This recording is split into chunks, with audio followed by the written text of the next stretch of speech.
Johnny master Shekhar master మధ్య చాలా గొడవ జరుగుతుంది. అందరూ ఇద్దరు ఒకరికి ఒకరి పద్ధతి ఒకరు తీసుకుంటున్నారు. అసలు ఏంటంటారు దానికి? ఎందుకంటే సినిమా ఇండస్ట్రీలో ఇప్పటి వరకు కూడా కార్మికుల గురించి పోట్లాడేవారు ఎవరు రాలేదు. యూనియన్లు అనేవి 24 క్రాఫ్ట్లకు 24 యూనియన్లు ఉన్నాయి. ఒక్కొక్క క్రాఫ్ట్కి 12 యూనియన్లు దాకా ఉన్నాయి. ఆ 12 యూనియన్లు కూడా సరిగ్గా పనిచేసినట్టు ఎక్కడ కనిపించలేదు. ఇక్కడ ఇద్దరు డ్యాన్స్ మాస్టర్స్ కొట్టాడుకోవడం, వాగ్వాదానికి దిగడం అని చెప్పేసి ఇది కొత్త పరిణామంగా మనం చెప్పుకోవచ్చు. అక్కడ నాన్ మెంబర్స్ అంటే ఎవరైతే యూనియన్లో లేరో వాళ్ళతో డ్యాన్సులు చెప్పించేసి యూనియన్లో ఉన్న వాళ్ళ పొట్ట కొడుతున్నారని చెప్పేసి మెయిన్ ఇష్యూ వచ్చింది. దాన్ని నేను చాలా సంతోషిస్తున్నాను. అది జానీ మాస్టర్ చేశారా లేకపోతే మన శేఖర్ మాస్టర్ గారు చేశారా, ఎవరు చేసినా అయ్యా మీరిద్దరు చేసింది కూడా చాలా మంచి పని. ప్రపంచానికి అంటే మన తెలుగు ప్రపంచానికి మీరు చాటి చెప్పారు. మా కార్మికుల గురించి పోట్లాడే వాళ్ళు కూడా ఉన్నారని చెప్పేసి ఇక్కడ నేను ముఖ్యంగా చెప్పదలుచుకున్నది 24 క్రాఫ్ట్స్లలో 23 క్రాఫ్ట్స్కు యూనియన్స్ ఉన్నాయండి. ఆ 23 యూనియన్స్ కూడా ఖచ్చితంగా యూనియన్ వాళ్ళే అంటే వర్క్ అనేది పంపిస్తారు. ఒక సినిమా రిలీజ్ అవుతుందంటే దానికి కావాల్సిన 23 క్రాఫ్ట్స్ నుంచి ఎంతమంది మెంబర్స్ కావాలో అది యూనియన్ నుంచి వెళ్ళిపోతారు. కానీ ఆర్టిస్ట్కు అటువంటిది ఏది లేదు ఇప్పటివరకు. ఆర్టిస్టులు చాలా గడ్డ పరిస్థితుల్లో ఉన్నారండి. ఆర్టిస్టులు యూనియన్స్ అయితే ఉన్నాయి కానీ యూనియన్ మెంబర్స్, యూనియన్ లీడర్స్ ఎవరైతే ఉన్నారో ఎవరు కూడా ఇప్పటిదాకా మాట్లాడేవాళ్ళు లేరు.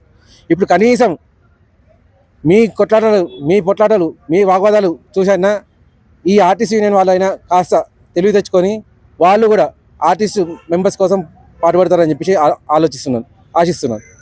ఆల్రెడీ ఆర్టిస్టులు ఎవరైతే ఉన్నారో వాళ్ళు 6 months ఒకసారి 1 year ఒకసారి సమ్మె చేస్తూనే ఉన్నారు. ఒక 3 months 2 months సినిమాలన్నీ ఆగిపోతున్నాయి. వీళ్ళ వల్ల కూడా ఏమైనా ఆగిపోయే సమస్య ఉందా? ఇప్పుడు వాళ్ళ వల్ల అనేది తర్వాత పాయింట్కి వెళ్దామని మెయిన్ ఆర్టిస్టుల దగ్గరికి వద్దాం. లాస్ట్ టైము మొత్తం సకన జనరల్ సమ్మెలాగా 24 క్రాఫ్ట్స్ వాళ్ళందరూ కలిసి సమ్మె చేశారు. అందరు సమ్మె చేస్తే అందులో ఆర్టిస్టులు పాల్గొనలేదు.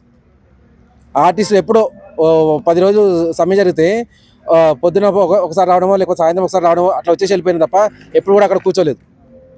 అందరికీ రేట్స్ పెరిగాయి కానీ ఆర్టిస్టులకు మాత్రం రేట్స్ తగ్గిపోయాయి. అంతకుముందుకు ఎవరికైతే 5,000 ఇచ్చేదో రోజు కూలీలాగా ఇప్పుడు అది 3,000 చేసేసారు. ఇప్పుడు చాలామంది 1,500కు చేస్తున్నారు.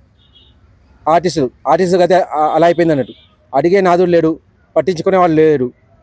ఇకపోతే ఇక డ్యాన్స్ మాస్టర్స్కు ఆర్టిస్టుకు ఉన్న తేడా నేను ఒకటి చెప్తానండి.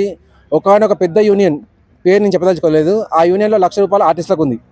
కానీ డ్యాన్స్ వాళ్ళకైతే 3 లక్షలు ఉందంట యూనియన్ సభ్యత్వము. ఆ 3 లక్షలు కట్టుకునే వాళ్ళు ఎవరైతే ఉంటారో, అంత ముందుకు డ్యాన్స్ చేసిన వాళ్ళు ఎవరైతే ఉంటారో, డ్యాన్స్ పరంగా మెప్పించగలమని చెప్పి ఎవరైతే అంటారో వాళ్ళకి సభ్యత్వం డ్యాన్స్గా ఇస్తున్నారు. సేమ్ అదే రూలు ఇక్కడ కూడా ఆర్టిస్టులకు ఉంది. కానీ వీళ్ళకున్న ఫీజు తేడా వల్ల వీళ్ళకు కానీ వీళ్ళ ద్వారా అవకాశాలు పొందేవాళ్ళు కానీ ఎవరు లేరు ఆర్టిస్ట్ యూనియన్లు. ఓన్లీ డ్యాన్స్ మాస్టర్స్కు ఖచ్చితంగా అవకాశాలు అని చెప్పి మీరు ఏ డ్యాన్స్ వాళ్ళని కనుక్కున్నా వాళ్ళు క్లియర్ చెప్తారు. మాకు ఎంతలైనా 10 నుంచి 20 రోజులు ఛాన్సులు వస్తున్నాయని చెప్పేసి. మీరు ఒక ఆర్టిస్ట్ని పట్టుకొని నిరూపించండి, మాకు ఖచ్చితంగా 10 నుంచి 20 రోజులు వస్తాయని చెప్పి, లేకపోతే ఖచ్చితంగా ఒక వారం రోజులు వస్తుందని చెప్పి చెప్పగలే ఆర్టిస్టు ఎవరు లేరు. ఆర్టిస్టుల యూనియన్ వాళ్ళు కూడా ఈ మాట చెప్పలేరు. పొరపాటున యూనియన్ వాళ్ళని మేము అడిగామనుకోండి, వాళ్ళు ఏమనంటే పైన వాళ్ళే అడగట్లేదు, మేమేలా అడగాలి అని చెప్పి వాళ్ళు మాకు సమాధానం ఇస్తున్నారు. వాళ్ళని చూసి ఆర్టిస్ట్ యూనియన్ వాళ్ళు అయినా కాస్త తెలివి తెచ్చుకుంటారేమో అని చెప్పేసి. ఇటువంటివన్నీ ఖచ్చితంగా జరగాలండి. ఇటువంటి జరిగితేనే అటు శేఖర్ మాస్టర్ కానీ ఇటు జానీ మాస్టర్ కానీ విలువ అనేది పెరుగుతుంది. తద్వారా ఆర్టిస్ట్ యూనియన్ లీడర్స్ కూడా విలువ పెరుగుతుంది.